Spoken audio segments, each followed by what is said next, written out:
Hi, I'm Susan Shaner with Community Forum, and I have the great pleasure to have with me this evening Howard and Christina Rovics of Christina Rovics Vocal Studio in Bethel, and we're going to learn about how they are utilizing their business to give service and be of benefit to the community. Welcome. Nice to be here. Thanks for coming. So it may be helpful for people just to understand a little bit about what you do first and how you came to the work, and then we'll talk about the benefits that, actual benefits that you offer to nonprofit organizations. Mm-hmm. So do you want to tell us a little bit about your background and a little bit about what the studio does? Well, I teach voice. Howard accompanies the students at the lessons, and we teach all kinds of music, popular, Broadway, opera, and we teach students of all ages. And we've known each other for 25 years, and we've been doing this together for that long, really. We've been married for 22 years now. Oh, so you started doing the work together before you were married? Yeah. Well, that's interesting. Yeah, we make and then you decided, why don't we just get married? We make beautiful music together. So I know your students range in age from preteen to adults, right? Oh yeah. With the bulk of them being high school students? Yeah. Yeah. So so have you always taught, or how did you come to doing this? I always sang, and I actually had a dozen teachers in my life, but the greatest one, the pivotal one, I met at WestCon of all places after going for decades into New York City for teachers. There was a wonderful man from New York who was at WestCon for several years, Raymond Buckingham. And he was such a great teacher that I actually apprenticed to him. I used to sit there day after day watching him work with voices, and that's what made me want to become a teacher. That's where I got my passion for teaching. So when he left there, he recommended me for his job, and I taught at WestCon for several years. Oh, okay. And then we went into just the private studio, and that's what we do together. And then you have a composing background, right? My background is I was a college teacher for 35 years. And I was a graduate of the Manhattan School of Music. I majored there in piano, composition, and theory. And I was there for 7 years. I can't believe it. Yeah.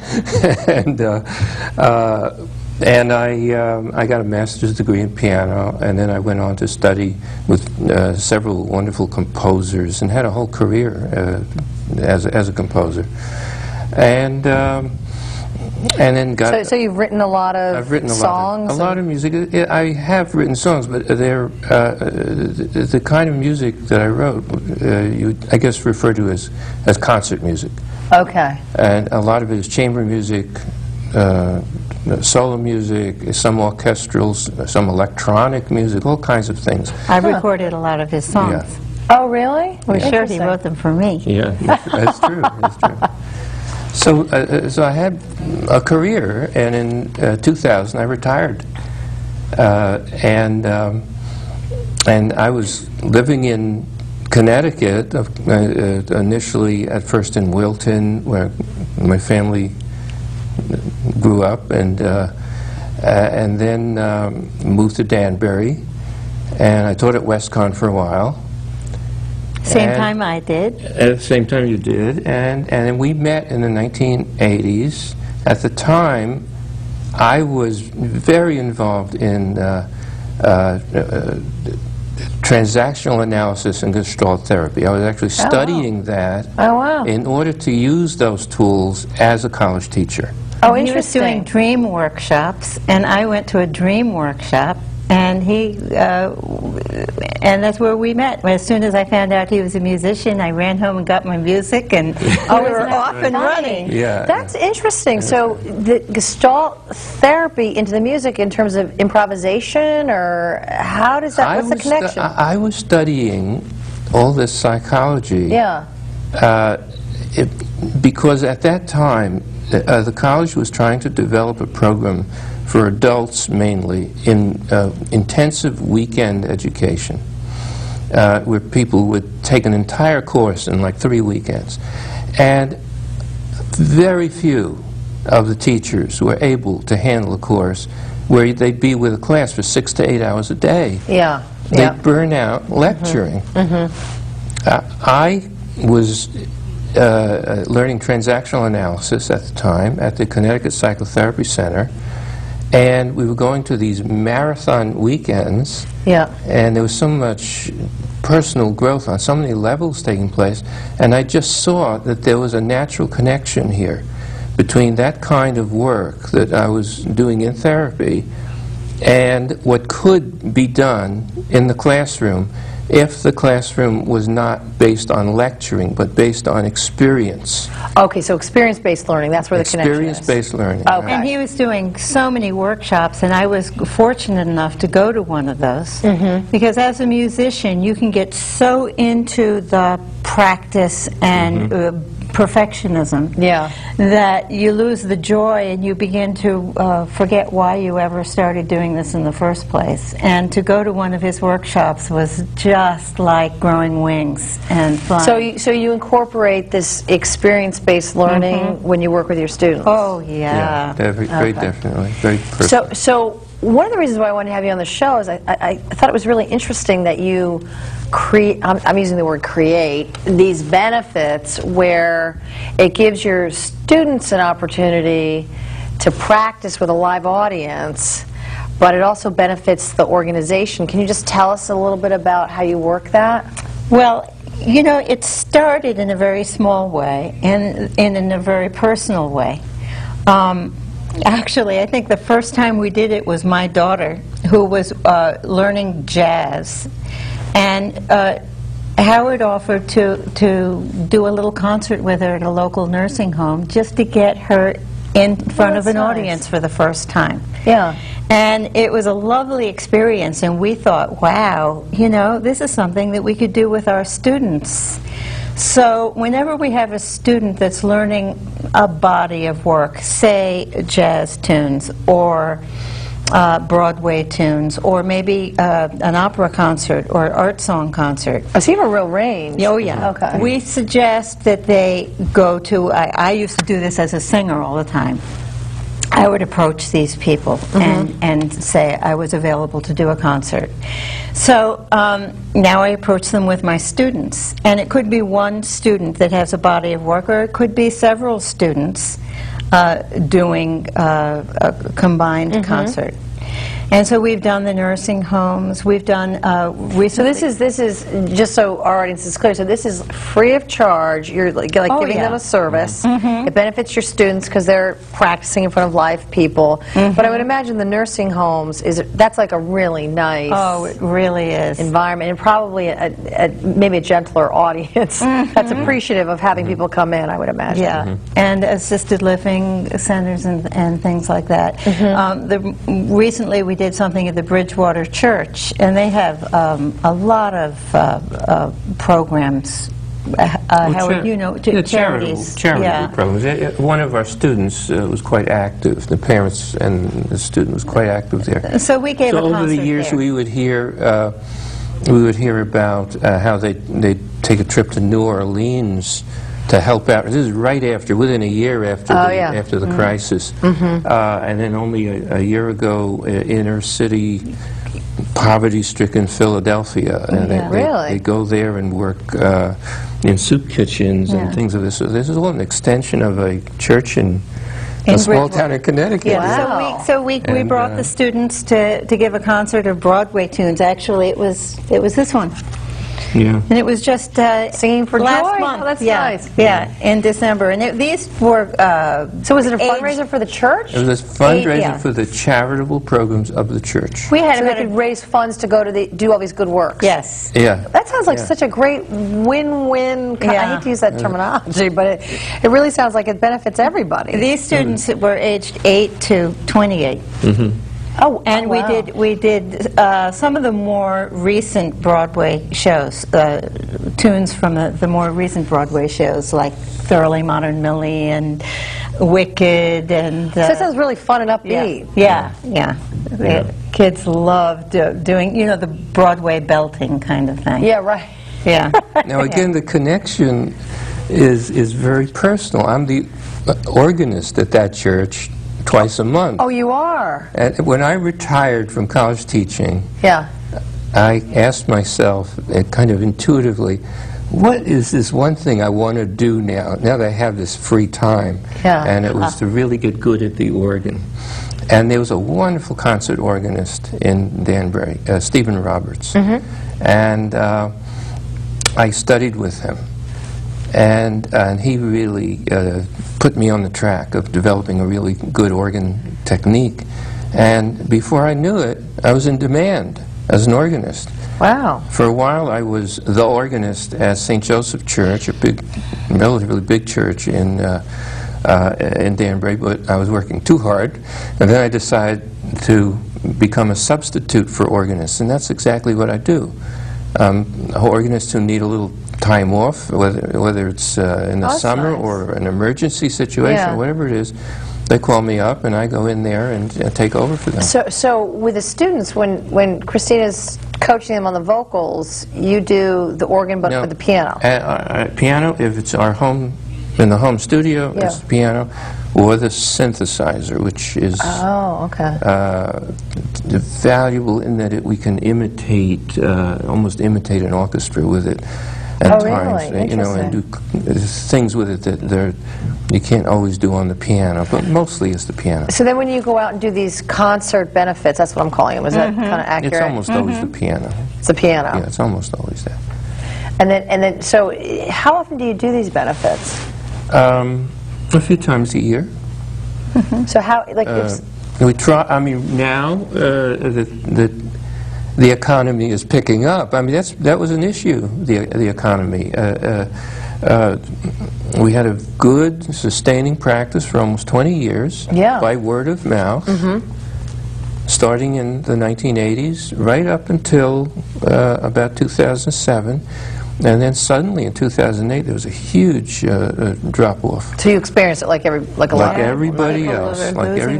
We just saw people, I mean, people who had more than one child in college, suddenly the college fund had dropped, and they were wondering how they're going to pay tuition, and they started cutting back in all kinds of ways. But now you're back up. How did you do that? I'm curious, just for other people who have their own businesses, any lessons learned or tips you might have? Well, yeah, the first thing was to economize and tighten the belt. I mean, so that enabled us, by really disciplining ourselves and looking at our finances, it enabled us to survive the downturn, which lasted for us about 5 or 6 months. Then I realized, well, I can't tighten up any further than this. Got to do something. So I started to networking. I started to get into networking. Of course, the first thing was the naive idea that if I send out a good mailer, a postcard, that something would happen. That went absolutely nowhere. But I soon learned, as I was networking, joining the Board of Commerce and things of this sort, that there were much more effective ways to reach out. So one person said to me, put on a series of events and start publicizing the events and get out there. And another one... So we started doing more benefits. So you were doing benefits before this? We started, we upped the benefits. And the first one that we did this year was at the Danbury Music Center. They had less people, they were getting less money from the community. Because they're a nonprofit, right? And they rely on people's donations, and they were getting less, and they have the Nutcracker and the chorus and so many things that they do, haven't been doing for decades.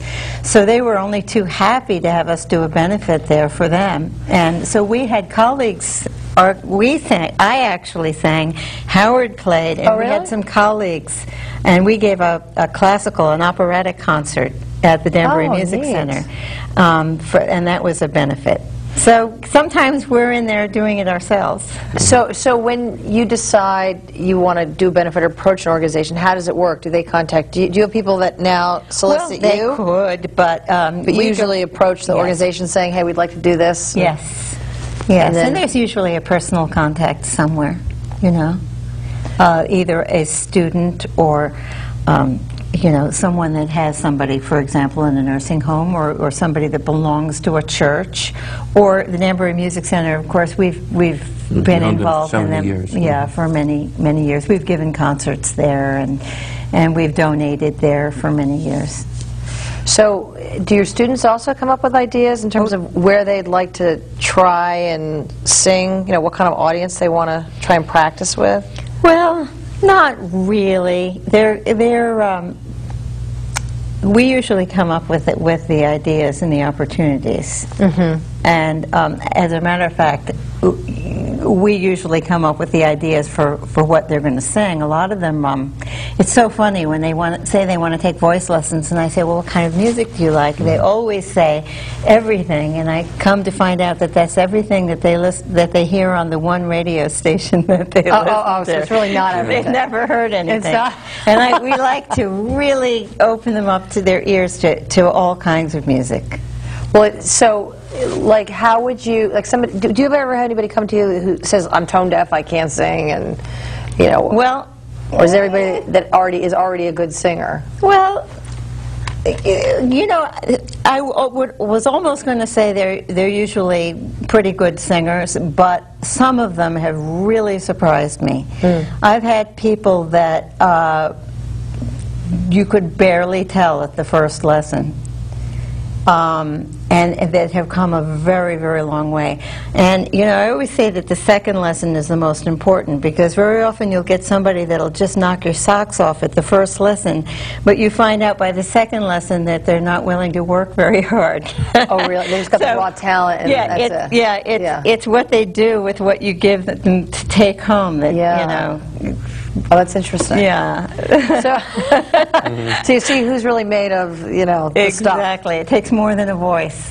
You know, I'm also wondering about, like, when you go sing in nursing homes, you know, I mean, I've read a lot and had my own experience just a little bit professionally. I mean, I'm not a singer at all, but just with the healing benefits of music, what would you say about that? Well, Howard, you've done music therapy, so you could speak more as an expert. My experience... But I just want to say that my trainer told me, I was married to a physician decades ago, and he said, you'll heal more people with your voice than a physician with his medicines. And you said this decades ago? Wow, that's interesting. Yeah, well, it is true that well, you could almost call it an oral massage. You know, I mean, the vibrations. Yeah. I mean, I feel it when I'm teaching. I feel it when my students are singing right in the studio.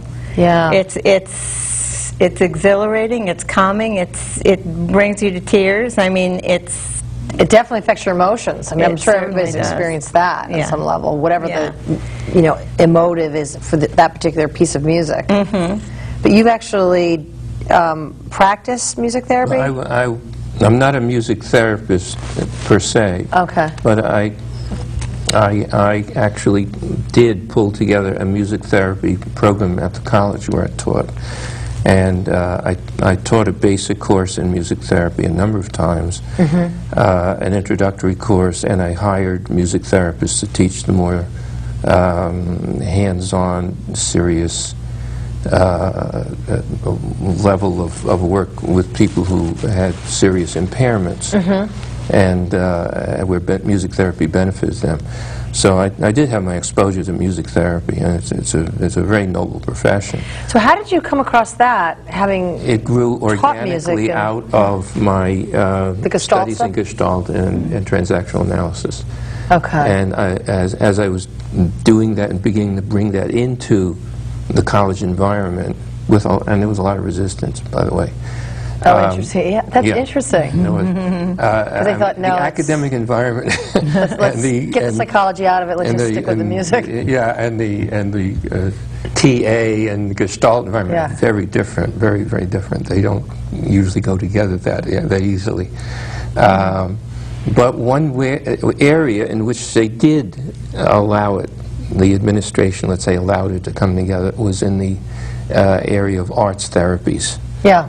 And so for a time, the music therapy program was developing. The one that really took off magnificently was the art therapy program. There was a lot of support for art therapy, much less so. You know, it's interesting, because that's actually my background. I was originally trained as an expressive arts therapist, which includes all of the arts, music therapy being one of them, but my primary background is as an artist. And it's interesting to me that that would be the case, because actually there's an element to music that is very mathematical. I mean, you probably know this better than I do. I mean, yeah, sure.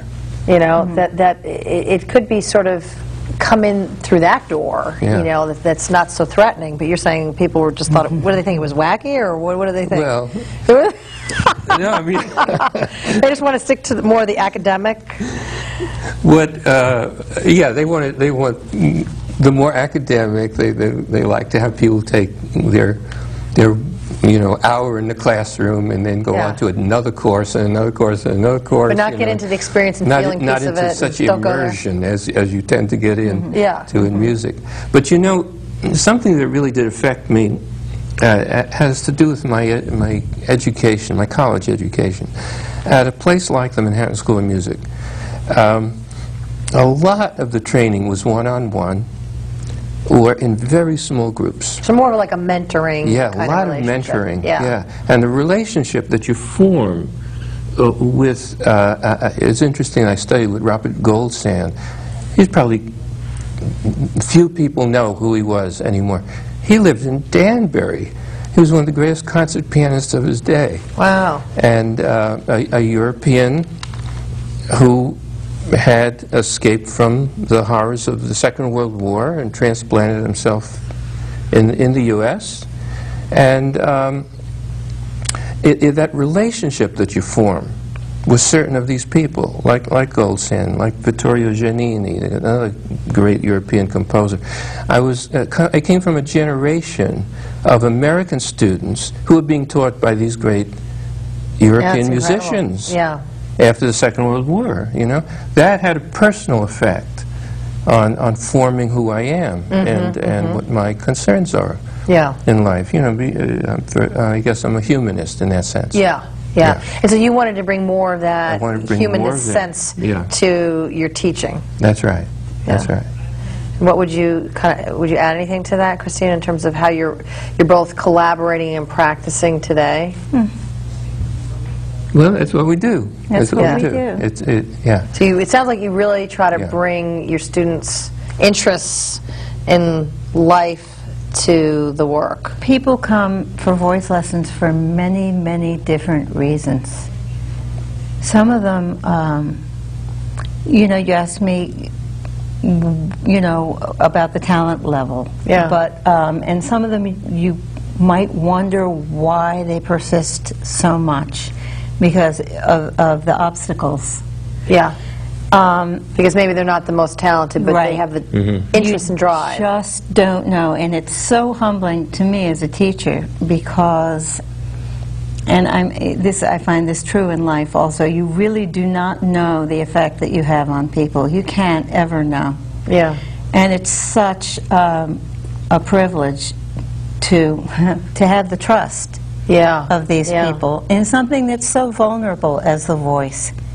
So I have the greatest admiration for them and the greatest love for these people that have come into our studio, and they stay for years. And so it's a beautiful, beautiful relationship. So it sounds like you're doing actually really a nice service to the community. I mean, a service for your students in terms of giving them a forum. Well, there's an opportunity for them not just to be able to sing for people in a non-threatening environment, but to be able to give something to the community themselves. And so when I'm using the word partner, I don't know if that's the right term that you would consider, but when you partner with these nonprofit organizations, again, it's giving your students a forum to sing in, but then the organization's benefiting because they're able to raise some funds that they might need. Yeah, that's true. In the case of the church, for example, who is raising funds, but a lot of times we'll go to a nursing home and no money will no be... money. It's just to give them pleasure and give them the pleasure of hearing the music. Yeah, so it works both ways. Yeah, that's fabulous. I mean, because what kind of feedback have you gotten from the nursing homes when you go in and sing? Well, like, as I said, I started decades ago doing it myself. Yeah. And just because you wanted to give that service? Yeah, and they love it. I mean, and I've worked in nursing homes in other capacities where I wasn't involved in the music. But you were singing through the hallways? I was volunteering, and I'd be wheeling these people into an event like that, and I would see what it meant to them from their side. Sure. You know? Oh, right, because you were... Yeah. And how they looked forward to something like that. Yeah. And some of them, I'd meet up with some octogenarian who was an opera singer. You know? Really? Yeah, that's happened. Yeah. That happened. Wow. Yeah. Did they have critiques? Critiques of the They were just delighted. They were delighted. That Yeah. But there's another aspect that in how we benefit the community. And here, all the high schools put on shows. And putting on these big shows, it means every bit as much to them as the football team. Yeah, you know, definitely. there's the sports, and there's the Broadway style productions. And so you'll actually coach some of those. Well, they have their auditions, and there are people who are very talented, and if they're going to get out there and do a whole series of performances in front of a large audience, they need training. So you give them little stepping stones. It's not just a little stepping stone. They need solid training in order to do this. And some of them know this. They come to people like us, we're not the only ones, to give them that training. And they're the ones who often will win the leads. So the benefits are opportunities for you to give them the forums to have practice before they go before these larger audience. Train them. So if somebody was watching the show tonight and they wanted to invite some of your students in to sing or to partner with you in a benefits organization, that'd be great. How might they contact you? ChristinaRovics.com is a good way to find us. Okay. And they would find out how to contact us on our website. Okay, great. Thanks for joining us. Oh, thank you. I'm Susan Shaner. Until next time with Community Forum.